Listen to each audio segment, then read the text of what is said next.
Have you ever thought of expanding one of your stories into a book or maybe a movie? Yeah, I have a thought on not so much the stories that are here. I have some other ones. A challenge I think would be to write a more of a novella type thing. There's some stories that I've come up with that don't fit well into the format of a really short story, and really what's made it, what's limiting in these stories is I copy them onto like a legal size paper and fold it all together and send it in the Christmas card. So the limit is really the sort of the point size I can write them in and how narrow I can make the margins to get them all on there, but at some point there's a maximum. So when I get to the book stage, it's been fun to go back and sort of expand them a little bit, find the spots that I really narrowed down too much in order to make them fit into that Christmas card, and write them out. But I've had some ideas kicking around for a longer, novella length story. That'd be a different challenge. I'd have to start a lot earlier, but that would sort of, in my mind, that's the next book, because if you write these one story a year and we have 6 in the book, that would really put many years into the future another collection like this. But to write that novella story would be a good interim thing. It would be a good exercise, I think, for me to try something a little longer.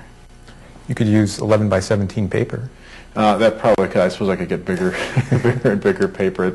My fantasy was always to get the story done early enough that I can make the story somehow the card. So that I could just sort of fold it together in a way with a message on the front and the card, and then then I don't have to go out and buy all the Christmas cards to put the story in.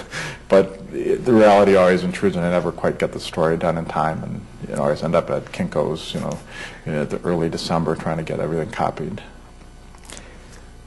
This book is dedicated to your mother, who you write always let you put up the tree. Is there a story behind that?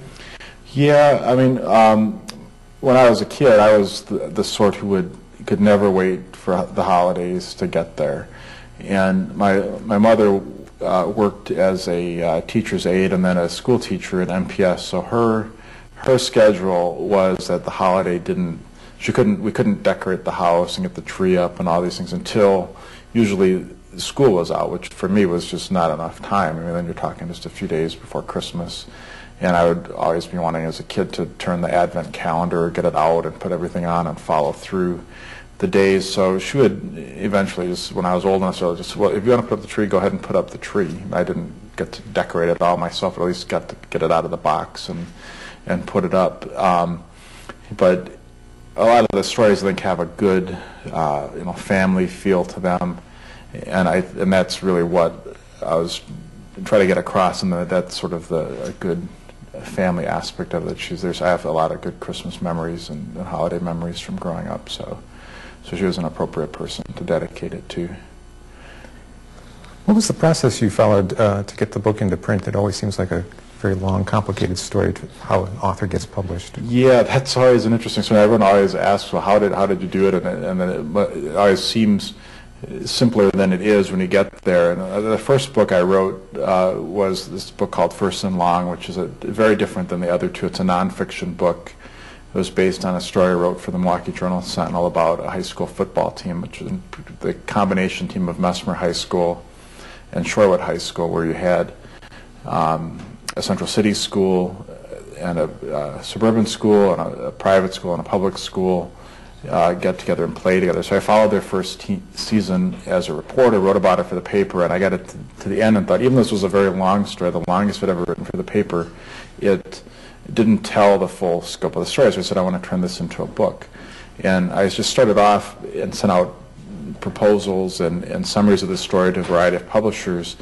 And I thought, I found one in the author's market book, the publisher's market book, and it was like, it specializes in sports books and narrative nonfiction, so I thought I'd hit the mother lode. And I sent them the information and a whole slew of other places, and I got back and they were interested. And right when I was about to sign the contract, I had actually signed my end. The other end, the publishing company, their parent company went bankrupt. I was told, oh, just keep working on this. Your deal is still good. They're going to be bought out, and the next publisher will pick it up. And that happened. They were bought out, and the next publisher then ran out of money and couldn't publish any more books, then I was left totally without a publisher. On the plus side, I kept working on the story, so I had a book. Then I had no place to publish it, so I sort of remarketed it to different places, sent it out to, and I had a couple connection to a connection to a connection, and they wound up at Badger Books, which was a small publishing company in the Madison area, and they put it out. They had a better sense of the Wisconsin marketplace, which helped get that story placed and sold here, and it has a good distribution network, so it can get out beyond the state of Wisconsin, obviously, and they've published both the subsequent books now. But it's just a matter of you find so many setbacks, where you got to keep plugging away, and having, since you have the book out, everyone sort of comes to you who is working on a book, and in the newspaper feels like everybody, it seems like, is working on a book or thinks they have a book in them, and I try to provide as good advice as I can, but it always like you're the oracle, like you know how to do it, and the reality is it's just a lot of hard work. I would always go, whenever I needed a little inspiration, I'd go to a bookstore, and every time I do it, I'd think, well, my book has got to be better than at least one book in this entire bookstore. Of all the tens of thousands of books out there, it's got to be better than at least one, and that there's got to be at least one publisher out there who will want to publish it, and then the trick is you just have to find that publisher and follow through with it.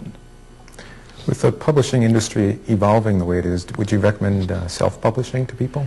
I think that's a viable option for some. The challenge is, how do you get the book into the bookstores?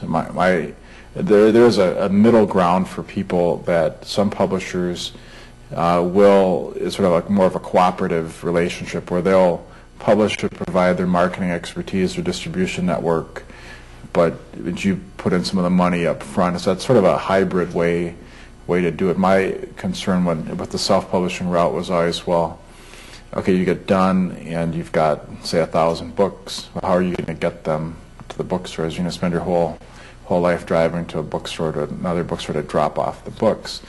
Now, there is the I publish things and the real, those limited press runs that things are now more accessible to authors to do that. So, I mean, that's certainly a way to do it, to sort of test what interest there is in the book.